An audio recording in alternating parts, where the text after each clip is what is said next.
ਪੰਜਾਬ ਦੇਖਣ ਵਾਲੇ ਸਾਰੇ ਦਰਸ਼ਕਾਂ ਦਾ ਸਵਾਗਤ ਹੈ ਜੀ। ਕੈਨੇਡਾ ਦੇ ਵਿੱਚ ਘਰ ਲੈਣਾ ਬਹੁਤ ਲੋਕਾਂ ਦਾ ਸੁਪਨਾ ਆ, ਪਰ ਅੱਜ-ਕੱਲ੍ਹ ਜੋ ਹਾਲਾਤ ਚੱਲ ਰਹੇ ਨੇ, ਬਹੁਤ ਲੋਕਾਂ ਨੂੰ ਇੱਦਾਂ ਲੱਗਦਾ ਕਿ ਸ਼ਾਇਦ ਇਹ ਸੁਪਨਾ ਅੱਜ-ਕੱਲ੍ਹ ਸੁਪਨਾ ਹੀ ਬਣਦਾ ਨਜ਼ਰ ਆ ਰਿਹਾ। ਸੋ ਇਸ ਸੰਬੰਧੀ ਅਸੀਂ ਅੱਜ ਗੱਲਬਾਤ ਕਰਾਂਗੇ, ਕਿਉਂਕਿ ਘਰਾਂ ਦੀਆਂ ਕੀਮਤਾਂ ਇਸ ਵਕਤ ਅਸਮਾਨੀ ਚੜ੍ਹੀਆਂ ਹੋਏ ਨੇ। ਹਾਲਾਂਕਿ ਲੱਗ ਤਾਂ ਇਹ ਰਿਹਾ ਸੀ ਕਿ ਸ਼ਾਇਦ ਕੋਵਿਡ ਦੇ ਦੌਰਾਨ ਜਿਹੜੀ ਆ ਇੰਡਸਟਰੀ ਥੱਲੇ ਨੂੰ ਹੋਊਗੀ, ਪਰ ਅਸਰ ਇਸ ਵਕਤ ਉਲਟਾ ਦੇਖਣ ਨੂੰ ਮਿਲ ਰਿਹਾ। ਸੋ ਇਹਦੇ ਸੰਬੰਧੀ ਵਿਸਥਾਰ ਨਾਲ ਚਰਚਾ ਕਰਾਂਗੇ ਕਿ ਇਸ ਵਕਤ ਰੀਅਲ ਅਸਟੇਟ ਦੀ ਮਾਰਕੀਟ ਵਿੱਚ ਕੀ ਚੱਲ ਰਿਹਾ ਵਾ, ਕਿਸ ਤਰੀਕੇ ਨਾਲ ਕੀਮਤਾਂ ਵੱਧ ਰਹੀਆਂ ਨੇ ਤੇ ਅੱਗੇ ਹੋ ਕੀ ਸਕਦਾ ਤੇ ਹੋ ਕੀ ਰਿਹਾ ਹੈ। ਸਾਰੀਆਂ ਗੱਲਾਂ ਬਾਰੇ ਵਿਸਥਾਰ ਨਾਲ ਚਰਚਾ ਕਰਾਂਗੇ ਤੇ ਚਰਚਾ ਕਰਨ ਲਈ ਸਾਡੇ ਨਾਲ ਸਟੂਡੀਓ 'ਚ ਮੌਜੂਦ ਨੇ ਅੱਜ ਦੀਪ ਝੱਜ ਹੁਣੀ, ਜੋ ਵਿਸਥਾਰਪੂਰਵਕ ਸਾਨੂੰ ਇਸ ਸੰਬੰਧੀ ਜਾਣਕਾਰੀ ਦੇਣਗੇ।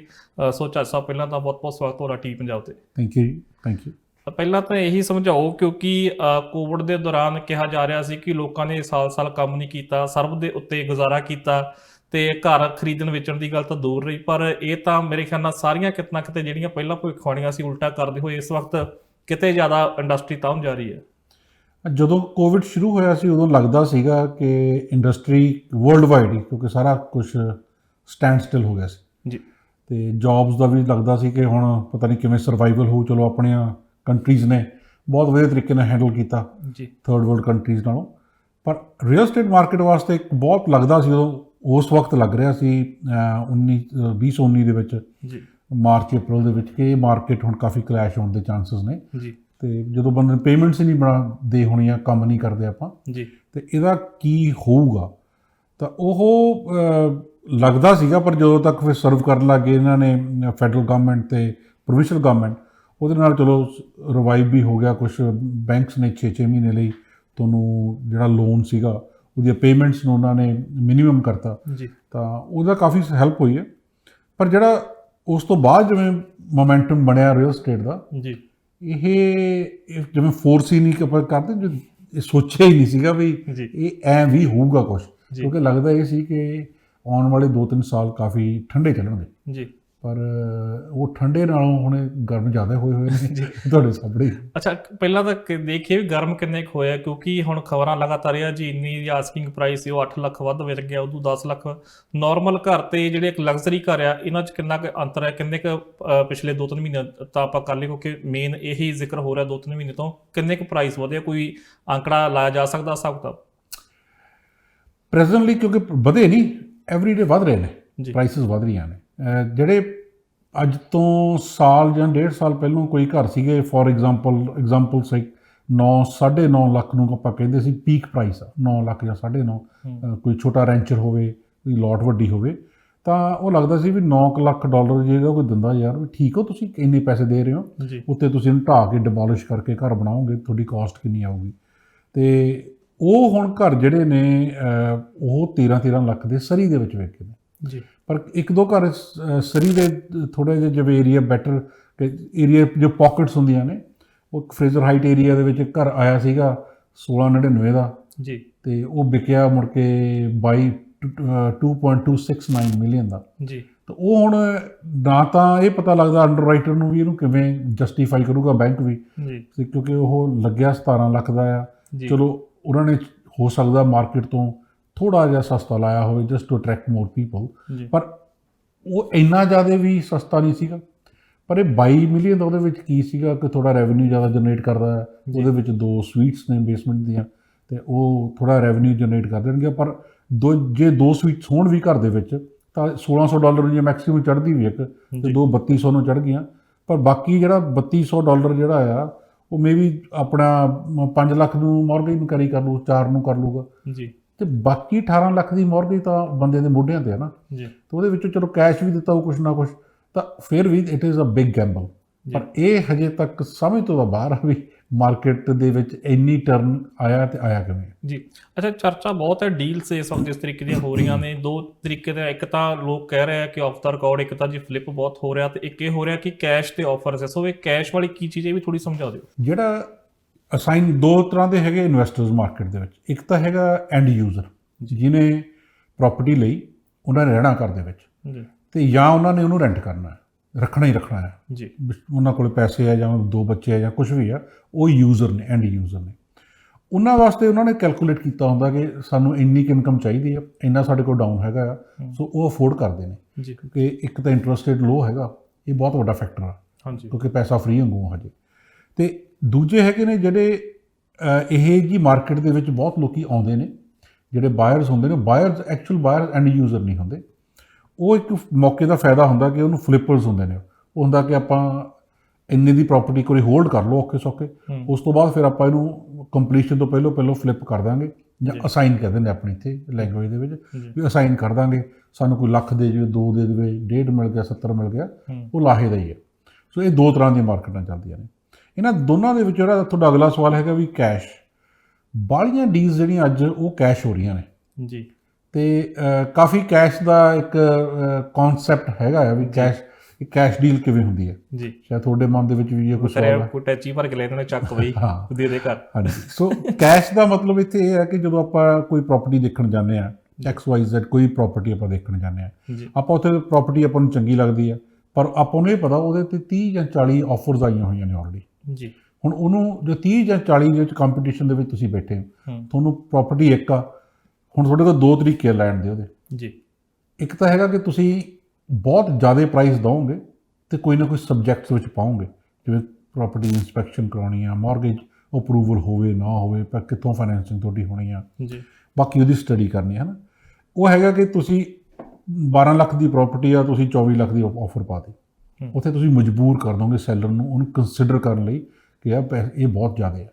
ਦੂਜੇ ਪਾਸੇ ਆਫਰਾਂ ਆਉਂਦੀਆਂ ਨੇ ਜਿਹੜੀਆਂ ਪਤਾ ਵੀ 12 ਲੱਖ ਦੀ ਪ੍ਰਾਪਰਟੀ ਲੱਗੀ ਹੋਈ ਆ, ਪਰ ਉਹ ਬੰਦੇ ਨੂੰ ਪਤਾ ਵੀ ਇਹ 12-13 ਲੱਖ ਦੀ ਹੈਗੀ ਆ, ਪਰ ਜੇ ਵੱਧ ਮਿਲ ਗਿਆ ਲਾਹਾ ਹੀ ਆ, ਆਪਾਂ ਉਹਨੂੰ ਆਫਰ 14 ਲੱਖ ਦੀ ਦਿੰਦੇ ਹਾਂ।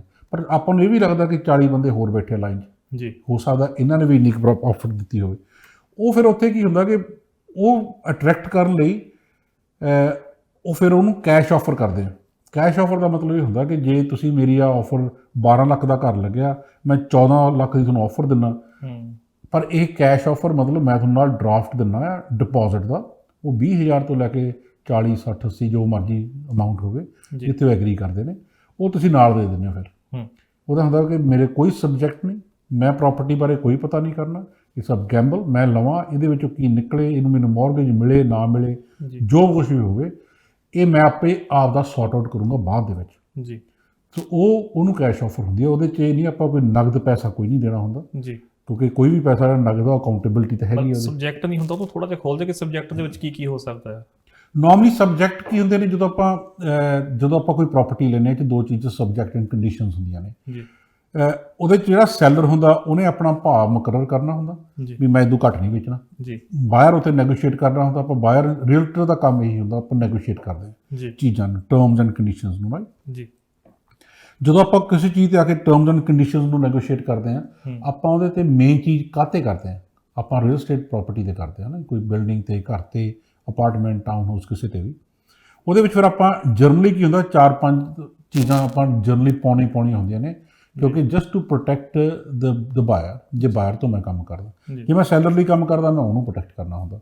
ਸੋ ਜਿਹੜੇ ਲਈ ਏਜੰਟ ਕੰਮ ਕਰਦਾ ਉਹਨੇ ਉਸ ਪਾਰਟੀ ਨੂੰ ਪ੍ਰੋਟੈਕਟ ਕਰਨਾ ਹੁੰਦਾ ਜੀ, ਤਾਂ ਕਿ ਉਹਦਾ ਪ੍ਰਿੰਸੀਪਲ ਬੰਦਾ ਹੈ, ਉਹਨੂੰ ਸਮਝਾਉਣਾ ਤੁਸੀਂ ਆ ਕਿ ਤੁਹਾਡੇ ਬੈਨੀਫਿਟਸ ਕੀ ਨੇ ਜੀ, ਤੁਹਾਡੀ ਪ੍ਰੋਫੈਸ਼ਨਲ ਐਡਵਾਈਸ ਤੁਸੀਂ ਉਹਨਾਂ ਨੂੰ ਦੇਣੀ ਹੁੰਦੀ ਜੀ। ਉਹਦੇ ਵਿੱਚ ਆਪਾਂ ਉਹਨਾਂ ਨੂੰ ਕਹਿੰਦੇ ਕਿ ਤੁਸੀਂ ਉਹਦੀ ਮੌਰਗੇਜ ਦਾ ਜ਼ਰੂਰ ਪਤਾ ਕਰੋ, ਤੁਹਾਨੂੰ ਮਿਲੂਗੀ ਜਾਂ ਨਹੀਂ ਮਿਲੂਗੀ।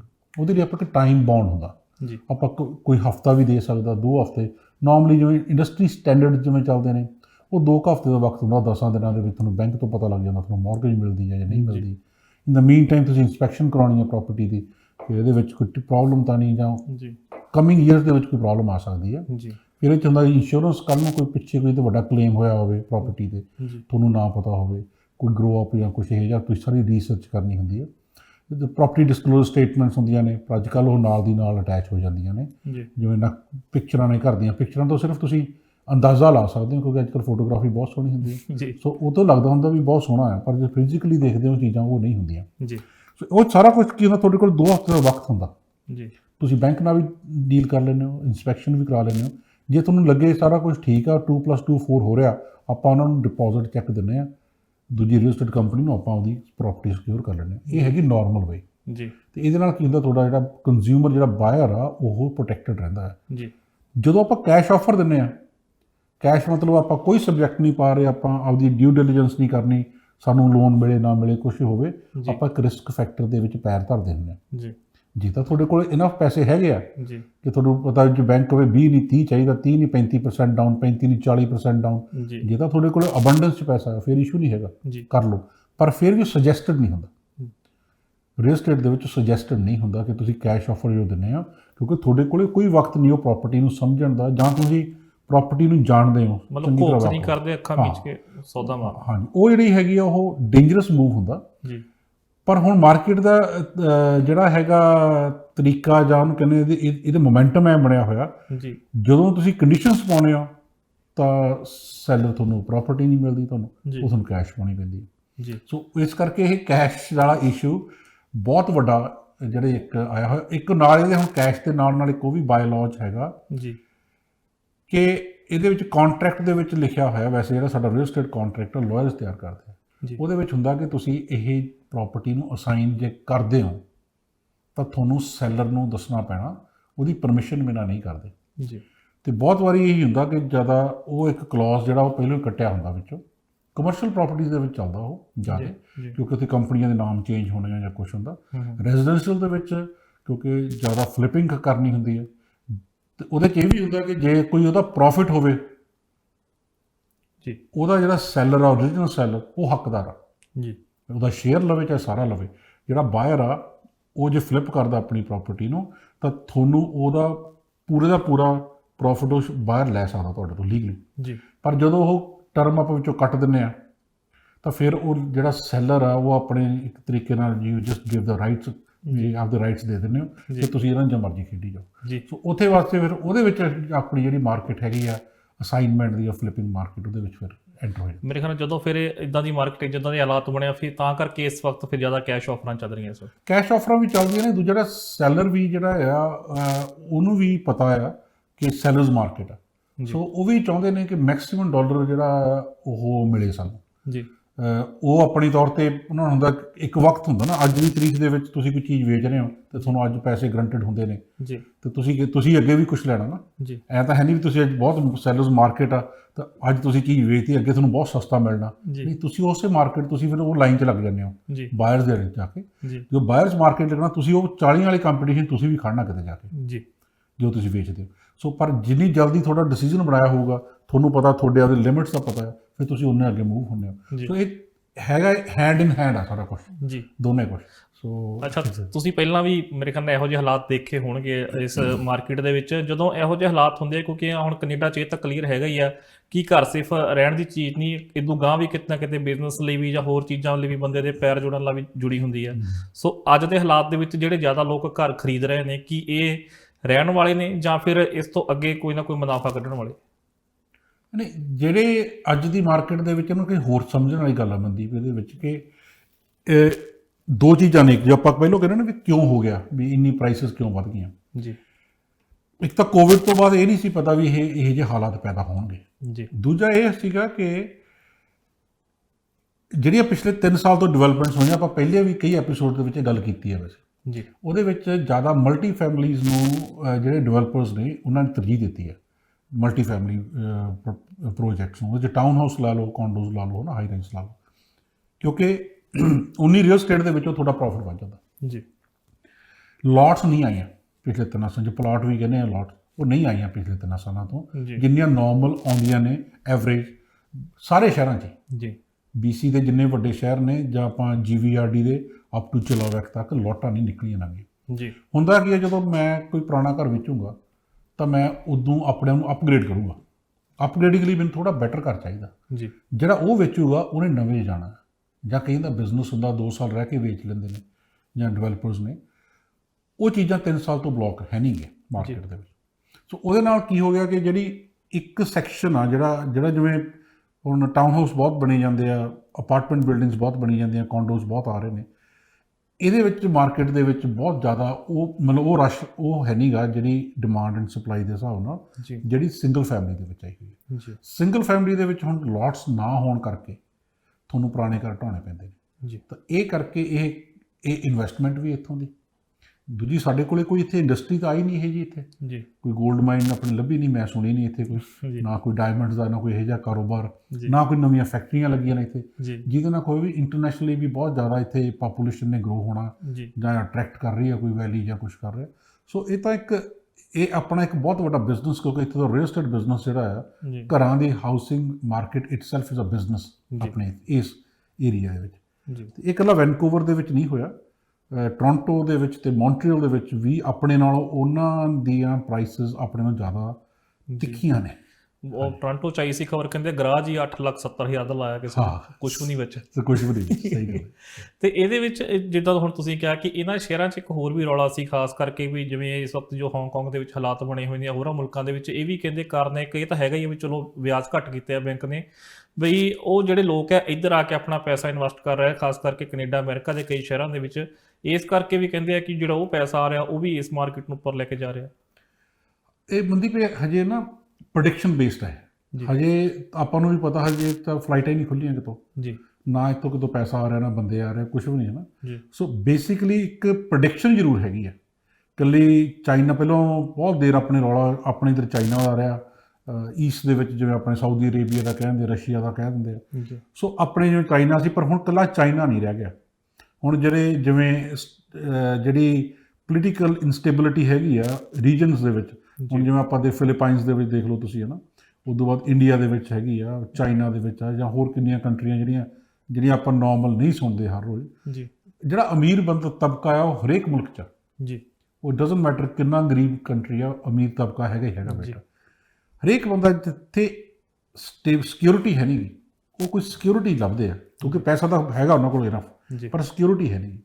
ਉਹ ਸਿਕਿਉਰਿਟੀ ਲਈ ਜਿਹੜੀ ਇਹ ਵੈਸਟਰਨ ਕੰਟਰੀਜ਼ ਨੇ ਹੈਵਨ, ਪਰ ਉਹਨਾਂ ਦੇ ਵਿੱਚ ਵੀ ਜਿਹੜਾ ਕੈਨੇਡਾ ਇਹ ਨੰਬਰ 1 ਤੇ ਤਾਂ ਕਿ ਹਜੇ ਇਹਨਾਂ ਨੇ ਜਿਹੜੀ ਪਾਲਿਸੀਜ਼ ਜਿਹੜੀਆਂ ਨੇ ਉਹ ਇਮੀਗ੍ਰੈਂਟਸ ਨੂੰ ਵੈਲਕਮ ਕਰਦੀਆਂ ਨੇ ਜੀ, ਵਿਦ ਮਨੀ। ਓਬਵੀਅਸਲੀ ਉਹ ਓਪਨਲੀ ਦੱਸਣ ਨਾ ਦੱਸਣ, ਪਰ ਉਹ ਵੈਲਕਮ ਹੋ ਰਹੇ। ਜਿਹੜਾ ਅੱਜ ਇਮੀਗ੍ਰੈਂਟ ਇੱਥੇ ਕੈਨੇਡਾ 'ਚ ਆ ਰਿਹਾ ਆ, ਉਹ ਬੈਟਰ ਲਾਈਫ ਸਟਾਈਲ ਲਈ ਆ ਰਿਹਾ, ਕੰਮ ਲਈ ਤਾਂ ਥੋੜ੍ਹੀ ਆ ਰਹੇ ਨੇ ਜੀ, ਬੈਟਰ ਲਾਈਫ ਸਟਾਈਲ ਲਈ ਆ ਰਹੇ ਨੇ।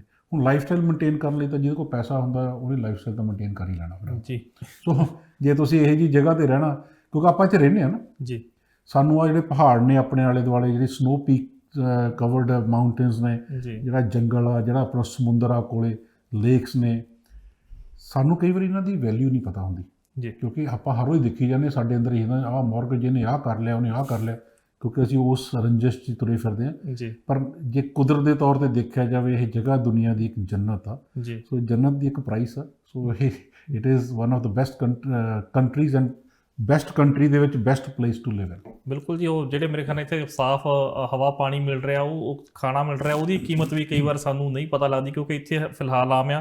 ਅੱਛਾ, ਇੱਕ ਹੋਰ ਆ, ਤੁਸੀਂ ਵੱਡੇ ਸ਼ਹਿਰਾਂ ਦਾ ਨਾਮ ਲਿਆ, ਇਹ ਜਿਹੜੀ ਧਮਕ ਹੈ ਵੱਡੇ ਸ਼ਹਿਰਾਂ ਤੋਂ ਕਿੰਨੀ ਕੁ ਦੂਰ ਤੱਕ ਜਾ ਕੇ ਪੈਂਦੀ ਆ? ਮਤਲਬ ਵੈਨਕੂਵਰ ਤੋਂ ਤਾਂ ਹੈਗਾ, ਇੱਥੇ ਵੀ ਪ੍ਰਾਈਜ਼ਾਂ ਆਪਣੇ, ਟੋਰਾਂਟੋ 'ਚ ਆਪਣੇ, ਮੌਂਟਰੀਅਲ ਆਪਣੇ, ਇਹਦੇ ਨਾਲ ਜਿਹੜੇ ਹੋਰ ਪ੍ਰੋਵਿੰਸਸ ਦੇ ਛੋਟੇ ਸ਼ਹਿਰ ਆ ਉੱਥੇ ਵੀ ਇਹ ਸਾਰੇ ਰੇਟ ਇੱਦਾਂ ਹੀ ਵਧ ਰਹੇ ਆ। ਇਹ ਜਿਹੜੀ ਮਾਰਕੀਟ ਦਾ ਵੈਸੇ ਇਹ ਟ੍ਰੈਂਡ ਜਿਹੜਾ ਇਹ ਜ਼ਿਆਦਾ GVRD ਦੇ ਵਿੱਚ ਆਲੇ ਦੁਆਲੇ ਹੈਗਾ, ਜਾਂ ਵੈਨਕੂਵਰ BC ਕਹਿ ਸਕਦੇ ਹਾਂ, ਜਾਂ ਆਪਾਂ ਦੇਖਦੇ ਹਾਂ ਕਿ ਓਨਟਾਰੀਓ ਤੇ ਕੁਬੈਕ ਦੇ ਵਿੱਚ ਦੇਖਿਆ ਆ ਜੀ। ਹਜੇ ਅਲਬਰਟਾ ਦੇ ਵਿੱਚ ਹੈ ਨਹੀਂਗਾ। ਅਲਬਰਟਾ ਦੇ ਵਿੱਚ ਹਜੇ ਵੀ ਪ੍ਰਾਈਸਿਸ ਉੱਥੇ ਕੀ ਖੜੀਆਂ ਨੇ, ਕਿਉਂਕਿ ਉਹ ਬਹੁਤ ਜ਼ਿਆਦਾ ਆਇਲ ਇੰਡਸਟਰੀ ਤੇ ਬੇਸਡ ਪ੍ਰੋਵਿੰਸ ਕਰਕੇ ਤੇ ਤੇਲ ਦੀਆਂ ਪ੍ਰਾਈਸਿਸ ਮੂਵ ਨਹੀਂ ਹੋ ਰਹੀਆਂ, ਤਾਂ ਇਸ ਕਰਕੇ ਉਹ ਪ੍ਰੋਬਲਮ ਆ। ਆਪਣੇ ਇੱਥੇ ਜ਼ਰੂਰ ਹੈਗਾ ਕਿ ਆਪਣੇ ਜਿਵੇਂ ਪਹਿਲੋਂ ਐਬਸਫੋਰਡ ਤੱਕ ਵੀ ਲੋਕੀ ਹੈਜ਼ਿਟੇਟ ਕਰਦੇ ਸੀ ਜਾਣਾ ਜੀ, ਹੁਣ ਹੋਪ ਤੱਕ ਵੀ ਕੁਝ ਨਹੀਂ ਮਿਲ ਰਿਹਾ। ਹੋਪ ਤੋਂ ਬਾਅਦ ਮੈਰਿਟ ਵਿੱਚ ਵੀ ਇੱਕਦਮ ਪ੍ਰਾਈਸਿਸ ਜਿਹੜੀਆਂ ਨੇ ਪਿਛਲੇ ਜੇ 25-30 ਸਾਲ ਤੋਂ ਦੇਖਿਆ ਜਾਵੇ ਤਾਂ ਉੱਥੇ ਕੁਝ ਮੋਮੈਂਟਮ ਹੈ ਨਹੀਂ ਸੀਗਾ। ਆਲ ਆਫ ਸਡਨ ਉੱਥੇ ਮੋਮੈਂਟਮ ਬਿਲਟ ਹੋ ਰਿਹਾ ਸਿੰਗਲ ਫੈਮਿਲੀ ਲਾਟਸ ਦੇ ਵਿੱਚ, ਜਾਂ ਅਪਾਰਟਮੈਂਟਸ ਦੇ ਵਿੱਚ, ਜਾਂ ਰੈਂਟਲ ਯੂਨਿਟਸ ਦੇ ਵਿੱਚ, ਕਿਉਂਕਿ ਉਦੋਂ ਪਰਲੇ ਪਾਸੇ ਫਿਰ 80 ਮੀਲ ਤੇ ਜਾ ਕੇ ਕੈਮਲੂਪਸ ਆ ਜਾਂਦਾ, ਕੈਮਲੂਪਸ ਹਾਈਵੇ ਦੇ ਉੱਪਰ ਆ, ਸੋ ਓਬਵੀਅਸਲੀ ਉਹਨੇ ਤਾਂ ਮੂਵ ਹੋਣਾ ਹੀ ਆ। ਆਪਣੇ ਇਹਦੇ ਨਾਲ ਕਲੋਨਾ ਦੇ ਵਿੱਚ ਬਹੁਤ ਐਕਟੀਵਿਟੀ ਹੈਗੀ ਆ। ਅੱਛਾ ਜੀ, ਕਿਉਂਕਿ ਲੇਕ ਦੇ ਆਲੇ ਦੁਆਲੇ ਵੀ ਹੈਗਾ, ਕੁਛ ਕੁ ਵੈਸਟਰਨ ਕੈਨੇਡਾ ਦੀਆਂ ਬਹੁਤ ਵੱਡੀਆਂ ਆਫਿਸਿਸ ਤੇ ਅਦਾਰੇ ਉਹ ਕਲੋਨਾ ਦੇ ਵਿੱਚ ਹੈਗੇ ਨੇ ਜੀ। ਸੋ ਆਪਣੇ ਤਾਂ ਰਿਪਲ ਇਫੈਕਟ ਸਾਰੇ ਹੀ ਹੈਗਾ। ਵਿਕਟੋਰੀਆ ਕੁਛ ਨਹੀਂ ਮਿਲ ਰਿਹਾ, ਨਨੈਮੋ, ਵਿਕਟੋਰੀਆ, ਉੱਥੇ ਤੁਸੀਂ ਕਿਤੇ ਵੀ ਚਲੇ ਜਾਓ ਆਲੇ ਦੁਆਲੇ ਆਇਲੈਂਡ ਤੇ ਤੁਹਾਨੂੰ ਕੁਛ ਲੱਭ ਨਹੀਂ ਰਿਹਾ ਅੱਜ ਦੀ ਮਾਰਕੀਟ ਦੇ ਵਿੱਚ ਜੀ। ਜੇ ਆਪਾਂ ਲੱਭ ਰਿਹਾ ਮਤਲਬ ਵੀ ਰੀਜ਼ਨੇਬਲ ਪ੍ਰਾਈਸ ਤੇ, ਜਿਵੇਂ ਆਪਾਂ ਕਹਿੰਦੇ ਜਿਵੇਂ ਆਪਣੀ ਆਦਤ ਹੁੰਦੀ ਹੈ ਪੰਜਾਬ ਇਹ ਬਾਈ ਕੋਈ ਸਸਤਾ ਤੇ ਟਿਕਾਊ ਹੋਇਆ ਹੋਵੇ ਵਧੀਆ, ਉਹ ਰਹਿਣਾ, ਸੋ ਉਹ ਨਹੀਂ ਮਿਲ ਰਿਹਾ। ਅੱਛਾ, ਇੱਕ ਗੱਲ ਹੁਣ ਹੋਰ ਹੈ, ਕਿਉਂਕਿ ਇੱਕ ਪਾਸੇ ਤਾਂ ਕੀਮਤਾਂ ਇੰਨੀਆਂ ਚੜ੍ਹੀਆਂ ਹੋਈਆਂ, ਦੂਜੇ ਪਾਸੇ ਕਈ ਲੋਕ ਸੋਚ ਵੀ ਰਹੇ ਵੀ ਘਰ ਲੈ ਲਏ, ਕਿਉਂਕਿ ਜਿਹੜਾ ਬੈਂਕ ਆਫ ਕੈਨੇਡਾ ਨੇ ਹਲੇ ਵਿਆਜ ਵੀ ਘਟਾਇਆ ਹੋਇਆ। ਸੋ ਪਰ ਉਹ ਇਹ ਕਹਿੰਦੇ ਆ ਯਾਰ ਹੁਣ ਇੱਕ ਤਾਂ ਪ੍ਰਾਈਸ ਦਾ ਜਿੰਨਾ ਕੁ ਵਿਆਜ ਘਟੂਗਾ ਉਹਨਾਂ ਕੁ ਪ੍ਰਾਈਜ਼ਾਂ ਆਪਣੇ, ਫਿਰ ਇਹ ਵੀ ਸੋਚ ਰਿਹਾ ਵੀ ਹੋ ਸਕਦਾ ਕੱਲ੍ਹ ਨੂੰ ਪ੍ਰਾਈਜ਼ਾਂ ਥੱਲੇ ਆ ਜਾਣ, ਕਿਉਂਕਿ ਇਹ ਤਾਂ ਹੈ ਨਹੀਂ ਵੀ ਹਮੇਸ਼ਾ ਉੱਪਰ ਰਹਿਣਗੀਆਂ। ਸੋ ਕੋਈ ਹੈ ਪ੍ਰੋਡਿਕਸ਼ਨ ਕਿ ਇਹ ਹਲੇ ਪੀਕ ਚੱਲ ਰਿਹਾ, ਜਾਂ ਪੀਕ ਤੇ ਪਹੁੰਚ ਗਏ ਆ, ਤੇ ਜਾਂ ਹਲੇ ਪੀਕ ਦੀ ਸ਼ੁਰੂਆਤ ਹੈ? ਹਾਂ, ਗੁੱਡ ਕੁਐਸਚਨ ਆ। ਆਪਾਂ ਕਦੇ ਵੀ ਕੋਈ ਚੀਜ਼ ਆ ਉਹ ਹਿਸਟਰੀ ਦੇ ਨਾਲ ਚੱਲਦੀ ਹੈ ਨਾ ਜੀ ਫਿਊਚਰ ਤਾਂ ਦੇਖਿਆ ਨਹੀਂ ਕਿਸੇ ਨੇ ਜੀ ਹਿਸਟਰੀ ਪ੍ਰਤੱਖ ਆ ਉਹ ਦੇਖੀ ਹੋਈ ਆ ਆਪਾਂ ਜੀ ਵੀ ਹੁੰਦਾ ਹੈ। ਮੇਰਾ ਖਿਆਲ 82 83 ਮੈਂ ਚਲੋ ਇੱਥੇ ਹੈ ਨਹੀਂ ਸੀਗਾ, ਉਹ ਹਿਸਟਰੀ ਦੇ ਮੁਤਾਬਕ ਜਾਂ ਜਿਹੜੇ ਸਟੈਟਸ ਦੇ ਮੁਤਾਬਕ 82 83 ਦੇ ਵਿੱਚ ਨਾ ਇੰਟਰਸਟ ਰੇਟ ਚਲੇ ਗਏ ਸੀਗੇ 17% ਤੋਂ ਲੈ ਕੇ 21% ਤੱਕ। ਉਦੋਂ ਇੱਕ ਵਕਤ ਆਇਆ ਸੀ ਜਦੋਂ ਇੱਥੇ ਮਾਰਕੀਟ ਦੇ ਵਿੱਚ ਕਾਫੀ ਸ਼ਫਲਿੰਗ ਹੋਈ ਸੀ, ਕਾਫੀ ਬੈਂਕਰਪਸੀਜ਼ ਹੋਈਆਂ ਸੀ, ਕਾਫੀ ਕੁਝ ਹੋਇਆ ਸੀ ਕਿਉਂਕਿ ਅਫੋਰਡੇਬਿਲਟੀ ਤੋਂ ਬਾਹਰ ਸੀ। ਪਰ ਉਦੋਂ ਜੌਬਾਂ ਵਗੈਰਾ ਸੀਗੀਆਂ ਜਿਵੇਂ ਮਿੱਲਾਂ ਵਗੈਰਾ ਦੇ ਵਿੱਚ ਵੀ ਜਾਂ ਉਹ ਸੀਗਾ ਸਾਰਾ ਕੁਝ ਹੋਣ ਦੇ ਬਾਵਜੂਦ ਵੀ, ਪਰ ਇੰਨਾ ਇੰਟਰਸਟ ਦੇਣਾ ਬਹੁਤ ਮੁਸ਼ਕਲ ਸੀਗਾ ਜੀ। ਉਸ ਤੋਂ ਬਾਅਦ ਹੁਣ ਮੇਰਾ ਖਿਆਲ ਤਕਰੀਬਨ 47 ਸਾਲ ਹੋ ਚੱਲੇ, ਕਿੰਨੇ ਸਾਲ ਹੋ ਗਏ ਕੈਲਕੂਲੇਟ ਕਰ ਲਓ ਜੀ। ਖਾਸ ਕਰ GVRD ਦੀ market, greater Vancouver regional district ਦੀ ਜਿਹੜੀ ਮਾਰਕੀਟ ਆ ਜੀ, ਇਹਦੇ 'ਚ ਡਿਪ ਨਹੀਂ ਕਰਿਆ। ਇਹਦੇ ਵਿੱਚ ਇਹ ਕੀ ਹੁੰਦਾ ਕਿ ਇਹਦੇ ਸਟੈਟਸ ਦੇਖੋਗੇ ਇਹ ਰਾਈਜ਼ ਕਰਦੀ ਹੈ ਫਿਰ ਸਟੇਬਲ ਹੁੰਦੀ ਹੈ, ਥੋੜੀ ਐਡਜਸਟ ਹੁੰਦੀ ਹੈ। ਐਡਜਸਟ ਮਤਲਬ ਹੁਣ ਜੇ ਕਈ ਵਾਰੀ ਆਪਾਂ ਕਹਿੰਦੇ ਡਿਪ ਹੋ ਗਈ ਮਾਰਕੀਟ ਤਾਂ ਕਹਿੰਦੇ ਆ, ਆਪਾਂ ਨੂੰ ਪਤਾ ਆਪਣਾ ਨੇਬਰ ਤੇ ਆਪਣੇ ਸਾਰੇ ਪਾਸੇ ਆਲੇ ਦੁਆਲੇ ਘਰ ਫੋਰ ਐਗਜ਼ਾਮਪਲ ਕੋਈ ਪ੍ਰਾਪਰਟੀ 12.5 ਲੱਖ ਦੀ ਵਿਕੀ ਜਾਂ 12 ਲੱਖ ਦੀ ਵਿਕੀ ਹੈ, ਜੇ ਮੈਂ ਆਪਣੀ ਪ੍ਰਾਪਰਟੀ ਨੂੰ 14 ਦੀ ਲਾ ਦੂੰਗਾ ਤਾਂ ਫਿਰ ਮੈਂ ਅਬਵ ਮਾਰਕੀਟ ਤੇ ਲਈ ਹੋਈ ਹੈ ਜੀ, ਉਹਨੂੰ ਵੇਚਣ ਲਈ ਮੈਨੂੰ 12 ਦੀ ਲਿਆਉਣੀ ਪੈਣਾ ਕਿਉਂਕਿ ਇਹ ਐਡਜਸਟਡ ਪ੍ਰਾਈਸ ਆ ਉਹ 12 ਲੱਖ ਜੀ। ਉਹ ਡਿਪ ਨਹੀਂ ਹੈਗਾ, ਉਹ ਸਿਰਫ ਇਹ ਤੁਸੀਂ ਪ੍ਰੋਫਿਟ ਘਟਾ ਰਹੇ ਜੀ। ਹੋ। ਪਰ ਮਾਰਕੀਟ ਦੇ ਵਿੱਚ ਇਹ ਨਹੀਂ 12 ਵਾਲੀ ਚੀਜ਼ ਜਿਹੜੀ ਅਸਲੀ 12 ਦੀ ਆ ਉਹ 9 ਦੀ ਹੋ ਗਈ ਜਾਂ 10 ਦੀ ਹੋ ਗਈ, ਉਹ ਨਹੀਂ ਹੋ ਰਿਹਾ ਜੀ। ਇੱਥੇ ਪਿਛਲੇ ਆਲਮੋਸਟ 82 83 ਜਾਂ ਜੇ to be on safe side 84 85 ਤੋਂ ਬਾਅਦ ਤਾਂ ਬਿਲਕੁਲ ਹੀ ਇਹੋ ਜਿਹਾ ਕੁਝ ਐਕਸਪੀਰੀਅੰਸ ਦੇਖਣ ਨੂੰ ਨਹੀਂ ਮਿਲਿਆ ਜੀ। ਇੱਥੇ ਐਵਰੇਜ 5% ਪ੍ਰਾਈਸ ਵੱਧਦੀ ਹੈ ਐਨੂਅਲੀ ਜੋ ਮਾਰਕੀਟ ਸਟੇਬਲ ਵੀ ਹੋਵੇ। ਪਰ ਹੁਣ ਦੇ ਹਾਲਾਤ ਇਹ ਹੈ ਕਿ ਇਹ 40 to 47% ਰਾਈਜ਼ ਕਰ ਰਹੀ ਹੈ। ਸੋ ਜੇ ਐਡਜਸਟ ਵੀ ਹੋ ਗਈ ਮਾਰਕੀਟ ਥੋੜੀ ਜਿਹੀ ਵੀ, ਇੰਟਰਸਟ ਰੇਟ ਵੀ ਮਾੜਾ ਮੋਟਾ ਮੂਵ ਹੋ ਗਿਆ, ਪ੍ਰੋਬਲਮ ਤਾਂ ਲੈਂਡ ਹੈ ਨਹੀਂਗਾ ਜੀ। ਸਾਡੇ ਕੋਲ ਜ਼ਮੀਨ ਹੀ ਹੈ ਨਹੀਂ ਗੀ ਹੋਰ ਡਿਵੈਲਪ ਕਰਨ ਲਈ। ਸੋ ਜੇ ਜ਼ਮੀਨ ਹੈ ਨਹੀਂ ਗੀ ਫਿਰ ਉਹ ਪ੍ਰਾਈਸਾਂ ਸਸਤੀਆਂ ਕਿਵੇਂ ਹੋਣਗੀਆਂ। ਅਤੇ ਆਪਾਂ ਜੋ ਪਹਿਲਾਂ ਗੱਲ ਕਰਕੇ ਹਟੇ ਹਾਂ, ਹਰੇਕ ਦੀ ਡਿਮਾਂਡ ਇੱਥੇ ਰਹਿਣਾ ਜੀ, ਖਾਸ ਕਰ ਵੱਡੇ ਸ਼ਹਿਰਾਂ ਦੇ ਵਿੱਚ। ਬਿਲਕੁਲ। ਸੋ ਉਹ ਡਿਮਾਂਡ ਕਰਕੇ ਡਿਮਾਂਡ ਐਂਡ ਸਪਲਾਈ ਨੂੰ ਦੇਖਦੇ ਹੋਏ ਮੇਰੀ ਇੱਕੋ ਹੀ ਐਡਵਾਈਸ ਜ਼ਰੂਰ ਆ ਕਿ ਜੇ ਤੁਸੀਂ ਰਹਿਣ ਵਾਸਤੇ ਘਰ ਰਹਿਣਾ, ਤੁਸੀਂ ਅਫੋਰਡ ਕਰ ਸਕਦੇ ਹੋ ਪੇਮੈਂਟਸ ਨੂੰ ਕਿਸੇ ਤਰੀਕੇ ਨਾਲ, ਤਾਂ ਜੇ ਘਰ ਸਿੰਗਲ ਫੈਮਿਲੀ ਨਹੀਂ, ਤੁਸੀਂ ਟਾਊਨ ਹਾਊਸ ਦੇਖ ਲਓ, ਅਪਾਰਟਮੈਂਟ ਦੇਖ ਲਓ, ਯੂ ਮਸਟ ਸਟੈਪ ਇਨ। ਜੀ। ਜੇ ਤੁਸੀਂ ਇਹ ਉਡੀਕਦੇ ਰਹੇ ਫਿਰ ਮੈਂ ਕਿਹਾ ਹਾਂਜੀ ਹੁਣ ਤਾਂ ਗੱਡੀਆਂ ਵੀ ਬਿਨਾਂ ਡਰਾਈਵਰਾਂ ਤੋਂ ਸੋ ਬਹੁਤ ਦੂਰ ਚਲੇ ਜਾਓ ਜੀ। ਅੱਛਾ, ਇਹ ਜਿਹੜੀ ਤੁਸੀਂ 42 to 47 ਕਿਹਾ ਆ, ਇਹ ਇਕੱਲੇ ਜਿਹੜੇ ਆਹ ਸਿੰਗਲ ਫੈਮਿਲੀ ਹਾਊਸ ਜਾਂ ਵੱਡੇ ਘਰ ਉਹਨਾਂ ਤੇ, ਜਾਂ ਜਿਹੜੇ ਟਾਊਨ ਹਾਊਸ ਜਾਂ ਅਪਾਰਟਮੈਂਟ ਕਾਉਂਡੋ ਵਗੈਰਾ ਉਹਨਾਂ ਸਾਰਿਆਂ ਤੇ ਵੀ ਇਸ ਵਕਤ ਲਾਗੂ ਹੁੰਦੀ ਗੱਲ? ਐਕਚੁਅਲੀ ਟਾਊਨ ਹਾਊਸ ਤੇ ਅਪਾਰਟਮੈਂਟ ਮਾਰਕੀਟ ਤਾਂ ਆਈ ਆ, ਹੈ ਤਾਂ ਬਹੁਤ ਪੁਰਾਣੀ, ਪਰ ਜਿਵੇਂ ਨਹੀਂ ਹੁੰਦਾ ਟ੍ਰੈਂਡ ਦੇ ਵਿੱਚ ਪਹਿਲਾਂ ਜ਼ਿਆਦਾ ਬਰਨਬੀ ਤੇ ਵੈਨਕੂਵਰ ਦਾ ਵਿੱਚ ਟ੍ਰੈਂਡ ਸੀਗਾ। ਇਹ ਹੁਣ ਜਿਵੇਂ ਟ੍ਰੈਂਡ ਦੇ ਵਿੱਚ ਵੈਨਕੂਵਰ ਤੋਂ ਲੈ ਕੇ ਹੁਣ ਸਰੀ ਦੇ ਵਿੱਚ ਬਹੁਤ ਜ਼ਿਆਦਾ ਇਹ ਹੈਗਾ। ਸੋ ਇਹਦੀ ਮਾਰਕੀਟ ਹਜੇ ਇਸਟੈਬਲਿਸ਼ ਹੋ ਰਹੀ ਹੈ, ਪਰ ਸੋ ਫਾਰ ਜਿੰਨੇ ਕੁ ਦੀ ਚੀਜ਼ ਲਈ ਆ ਉਦੋਂ ਘੱਟ ਵਿਕੀ ਨਹੀਂ ਜੀ। ਸੋ ਬੇਸਿਕਲੀ ਕੰਮ ਤਾਂ ਉੱਥੇ ਹੈ ਜੀ। ਹਾਂ, ਇਹਦੇ ਵਿੱਚ ਇਹ ਜ਼ਰੂਰ ਹੈ ਕਿ ਇਹਦੀ ਐਪਰੀਸ਼ੀਏਸ਼ਨ ਹੋਣੀ ਨਹੀਂ ਹੋਈ ਜਿੰਨੀ ਸਿੰਗਲ ਫੈਮਿਲੀ ਦੀ ਹੁੰਦੀ ਹੈ, ਪਰ ਜਿੰਨੀ ਵੀ ਹੁੰਦੀ ਹੈ ਉਹਦੇ ਕੰਪੈਰੇਟਿਵਲੀ ਇਹਨਾਂ ਦੀ ਐਪਰੀਸ਼ੀਏਸ਼ਨ ਹੋ ਰਹੀ ਹੈ ਜੀ। ਹਾਂਜੀ। ਸੋ ਮਤਲਬ ਇਹ ਆ ਕਿ ਇਹ ਨਾ ਉਡੀਕਾਂ ਤਾਂ ਚੰਗੀ ਗੱਲ ਆ ਵੀ ਕਿਤੇ ਕੀਮਤਾਂ ਘਟਣਗੀਆਂ, ਕਿਉਂਕਿ ਤੁਹਾਨੂੰ ਇੱਕ ਚੀਜ਼ ਦਾ ਐਡਵਾਂਟੇਜ ਮਿਲ ਜਾਂਦਾ, ਜਿਵੇਂ ਇੰਟਰਸਟ ਹੁਣ ਬਹੁਤ ਲੋ ਆ ਜੀ। ਤੁਸੀਂ ਆਪਣੀ ਚਾਦਰ ਦੇ ਹਿਸਾਬ ਨਾਲ ਪੈਰ ਪਸਾਰੋ। ਪਹਿਲੀ ਗੱਲ ਤਾਂ ਆਪਾਂ ਹਮੇਸ਼ਾ ਹੀ ਕਹਿੰਦੇ ਹਾਂ ਜੀ, ਤੁਸੀਂ ਜੇ ਤੁਹਾਨੂੰ ਕੋਈ ਰੈਂਟਲ ਨਾਲ ਮਿਲਦਾ ਵਿੱਚ ਲੈ ਕੇ ਤੁਸੀਂ, ਕਿਉਂਕਿ ਜੇ ਪਹਿਲੇ 5 ਸਾਲ ਤੁਸੀਂ ਸਰਵਾਈਵ ਕਰ ਗਏ ਲੋ ਇੰਟਰਸਟ ਰੇਟ ਦੇ ਵਿੱਚ ਜੀ, ਅਗਲੇ ਸਾਲ ਹੋ ਸਕਦਾ ਇੰਟਰਸਟ ਰੇਟ ਜੇ ਅੱਜ ਤੁਹਾਨੂੰ ਇੰਟਰਸਟ ਕਿਤੇ 1.67% ਨੂੰ ਮਿਲਦਾ ਹੈ ਜਾਂ 1.87 ਨੂੰ ਮਿਲਦਾ, ਹੋ ਸਕਦਾ 5 ਸਾਲਾਂ ਨੂੰ ਇਹ ਇੰਟਰਸਟ ਰੇਟ ਤੁਹਾਡਾ 3% ਤੇ ਚਲੇ ਜਾਵੇ। ਪਰ ਤੁਸੀਂ ਪਹਿਲੇ 5 ਸਾਲਾਂ ਦੇ ਵਿੱਚ ਕਾਫੀ ਜ਼ਿਆਦਾ ਪ੍ਰਿੰਸੀਪਲ ਨੂੰ ਵੀ ਕੁਛ ਨੇੜੇ ਕਰ ਲੈਂਦੇ ਹੋ, ਕੁਛ ਆਪਦੀ ਇਨਕਮ ਵਧਾ ਲੈਂਦੇ ਹੋ, ਕੁਛ ਨਾ ਕੁਛ ਤੁਹਾਡਾ ਘਰ ਦੇ 5 ਸਾਲਾਂ 'ਚ ਐਪਰੀਸ਼ੀਏਟ ਕਰ ਜਾਂਦਾ 15 ਤੋਂ 20% ਜੀ। ਜਿਹੜੀ ਤੁਹਾਡੀ ਪ੍ਰੋਪਰਟੀ ਐਪਰੀਸ਼ੀਏਟ ਕਰਦੀ ਆ ਉਹਦੀ ਲਾਈਨ ਆਫ ਕ੍ਰੈਡਿਟਸ ਬਣ ਜਾਂਦੀਆਂ ਨੇ। ਸੋ ਜਿਹੜੀ ਇਹ ਚੀਜ਼ ਐਪਰੀਸ਼ੀਏਸ਼ਨ ਜਦੋਂ ਹੋਣ ਲੱਗੀ ਤੁਹਾਡੀ ਪ੍ਰੋਪਰਟੀ, ਥੋੜ੍ਹਾ ਇੰਟਰਸਟ ਆਪਣੇ ਆਪ ਉਹਦੇ 'ਚ ਵੱਧ ਜਾਂਦਾ ਜੀ। ਜੇ ਤੁਸੀਂ ਉਹਨੂੰ ਵੇਚੋਗੇ ਪ੍ਰੋਪਰਟੀ ਨੂੰ, ਤੁਸੀਂ ਉਹਦੇ ਵਿੱਚ ਐਕੁਇਟੀ ਹੋਰ ਕੱਢ ਸਕਦੇ ਹੋ ਜੀ।